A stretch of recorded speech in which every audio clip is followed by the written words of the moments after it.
Brexit all the way. Big speech from Jeremy Corbyn today.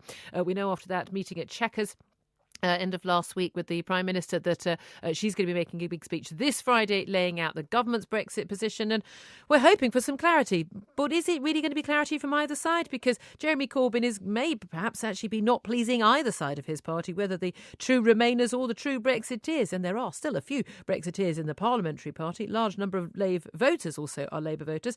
But he's going to be talking about wanting a bespoke negotiated relationship with the EU outside the single market, but with a new strong relationship with the single market, he says, outside the customs union, but inside a customs union. So where is the sliver of a cigarette paper between Labour policy and the government's policy? Well, let's talk about all of this with Stephen Kinnock. He's Labour MP and he sits on the Brexit Select Committee in the House of Commons and joins us now. Good morning to you, Stephen.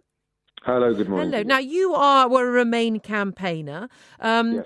In terms of what you've seen of Jeremy Corbyn's speech, what Sir Keir Starmer, the Shadow Brexit Secretary, had to say on the Sunday morning political shows like Andrew Marr, are you satisfied that he is going to be speaking to you and your fellow parliamentary colleagues who were Remain voters in terms of what he wants to offer?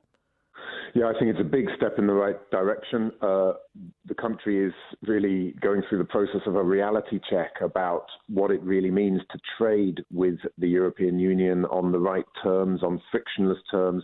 Just think about the way a car is manufactured. The components go across European borders 3 or 4 times before the car is finally produced in this country. Think about the way Northern Ireland works. I went there with the Brexit Select Committee. Any kind of hard infrastructure on that border, it will become a target for the men with the bullets and the bombs.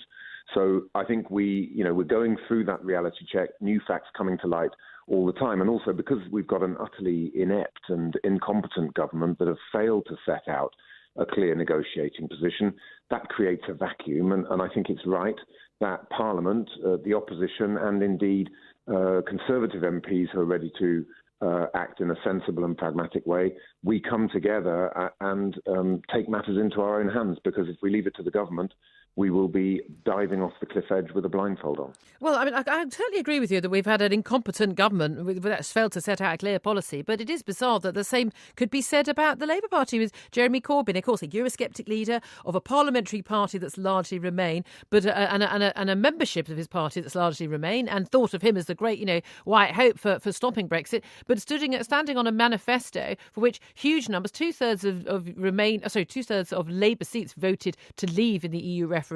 He's got an awful lot of different people to try and please, hasn't he? I mean, our manifesto said we want to have the benefits of the single market and the customs union. Well, yeah, doesn't everyone? I mean, what's meaningless? Whilst leaving the EU. And I think my view all the way through, Julia, and I've been saying this for well over a year now, is that the Norway option is actually an attractive option, both from the point of view of market access and from the point of view of control. Articles 112 and 113 of the EEA agreement enable EEA countries to pull an emergency brake on free movement of labour. You're not in the common agricultural policy, not in the common fisheries policy, no ever closer union. It's not part of that political project. It's in essence going back to the common market, and which is what most Leave voters would have been happy with. But this is the thing. Yep. You're saying that this is an option, but we've been told by the EU that none of these things are on the cards. That absolutely this is all pie in the sky stuff. Donald Tusk has been talking about pure illusion of what Theresa May said. It seems to me when Jeremy Corbyn says things like he wants a bespoke negotiated relationship, well, yeah, but that's the government policy as well, isn't it? And that's what Tusk, Guy Verhofstadt, Jean-Claude Juncker, all of these, Michel Barnier, the chief negotiator, they keep telling us, when every time we say, and anyone from this side says, this is what we want to negotiate, and whatever variation of it, they come back with, no, not an option. Is there going to come a point ever when people on your side of the debate on Brexit will say, hold on a minute, these people don't have our best interests at heart. Maybe this is not an organisation we want to be a part of. Well, as part of the Brexit committee, I was out in Brussels last week. We met Michel Barnier, we met Guy Verhofstadt. They made it clear that if the UK had said from the start, we want to go into the European Economic Area, we like the Norway option, it does give us the ability to strike our own trade deals. It does give us the option of emergency brake on free movement of labour. It is, of course, you've got to accept that you can't have your cake and eat it. And the Norway option isn't a cake and eat it option. It does say there's regulatory alignment, and that's the basis of a negotiating position. From that, you can build some of the flexibility that we would like to have seen. But first of all, you've got to say, this is our basic negotiating position. And the UK government, because it has been faffing around since the referendum really on this, it's such a mess. The EU in the end has said, well, we know what you don't want. You don't want single market. You don't want customs union. You don't want ECJ jurisdiction. Well, that basically leaves you with Canada, the Canada-type deal. The problem with the Canada-type deal is it doesn't cover services, and 80% of the British economy is in the services sector. The other problem is it doesn't solve the Northern Ireland issue. No, but also, can I say, coming back to services, shrugging its shoulders and saying, well, you guys haven't really told us what you want, so you've left a vacuum. Into that vacuum steps Parliament, and to some extent into that vacuum steps the EU, because somebody's got to decide what's going on. Oh, yeah, absolutely. I've no doubt at all. I'm with you 100% in terms of the faffing by the government, as you say. But in terms of services, you know that we don't really have a single market in terms of services within the EU. They've been trying to sort that out for a decade now and have been unable to do that. But let's move forward.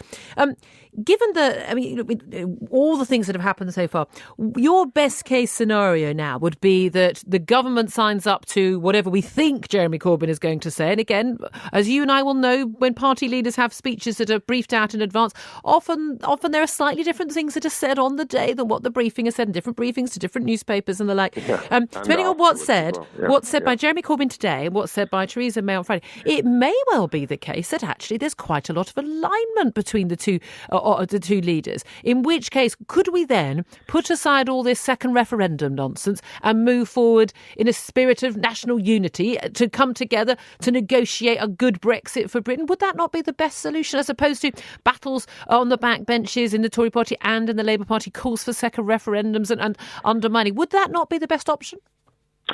Just very quickly on services, one of the things that is completed on services is financial services passporting, which is absolutely vital to the City of London. And if we're in a Canada deal, we don't get any of that. So that's billions of pounds. Canada plus we couldn't we? So, that's what people are talking about. And fundamentally, the government has failed to say what the pluses are. And that's where that is the... No, there is I agree with you on the vacuum of information. I agree with you on that. But but talk about... But on Parliament, look, I think we do need a sense of parties putting their tribalism aside and finding a sensible and pragmatic way through this.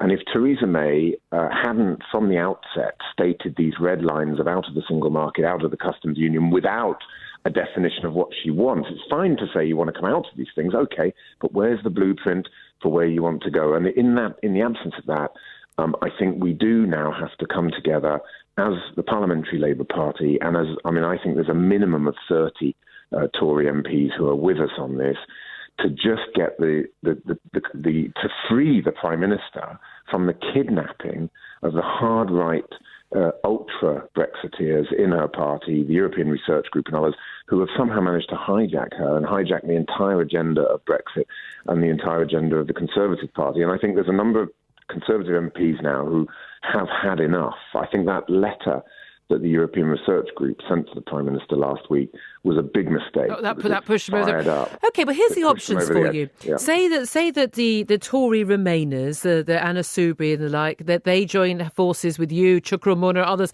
on the Labour benches, and vote down in the spring any deal and any votes. That would effectively be a vote of no confidence in the Prime Minister. Theresa May's government then falls. Now, okay, if the Tories still have a majority working with the DUP, another Tory government could happen. It could be the case, though, that a deal cannot be done, certainly with the DUP, if they're not seen to be delivering Brexit. They're a Brexit-supporting party in Northern Ireland. And then there has to be a going to the country, and there's another general election. It could be, on the current polls, that Jeremy Corbyn becomes Prime Minister. Now, I know you're a Labour MP, but you're far from being a Corbynite, Stephen Kinnock. We know that for sure. Are you honestly saying you would rather have Prime Minister Jeremy Corbyn and Chancellor John McDonnell than what we've got now? My honest view is that the Brexit crisis transcends party politics at the moment. This amendment on the trade bill going through doesn't necessarily have to trigger the fall of a government. If the Tory leadership is ready to take a sensible and pragmatic line on this and say, listen, we realise that taking the UK out of the European Union is an incredibly complex and challenging thing to do. We have listened. We understand that we've got members on our own benches and on the benches opposite who've got the national interest at heart, and we can find a way through this together. I think she can shift her position on that amendment. There's new Clause 5 is going to be the critical clause in the Customs and Taxation Bill, and we can find a way through this. But fundamentally, Brexit was about parliamentary sovereignty and Parliament taking back control.